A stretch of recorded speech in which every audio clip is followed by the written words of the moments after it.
Hi, I'm Razelle with Plumber Insurance. Today, let's talk about Plumbers Insurance. What is it?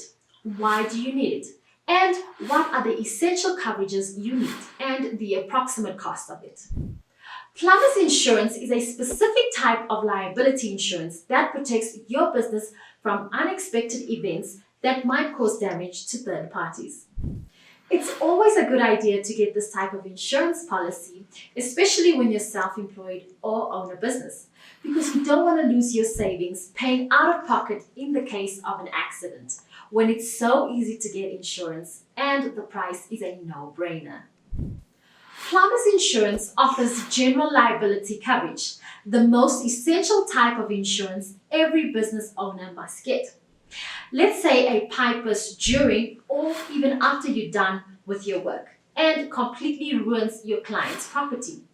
This is when your insurance will kick in and compensate your client for the loss that you caused. Even if there is a lawsuit against you, you would still be covered within the limits of your policy.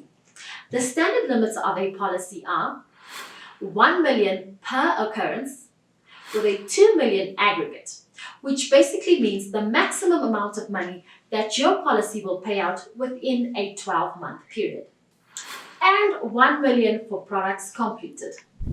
The price of a plumber's insurance policy will depend on your annual gross sales, but you can expect to get a policy from approximately $800 and up. The price won't change much if you are a residential or a commercial plumber. It really depends on the specifications of your contractual demands. If you'd like to get a quote for Plumbers Insurance, give me a call at the number down below. I can get you a free quote and answer any questions you have on Plumbers Insurance. Once again, I'm Razelle.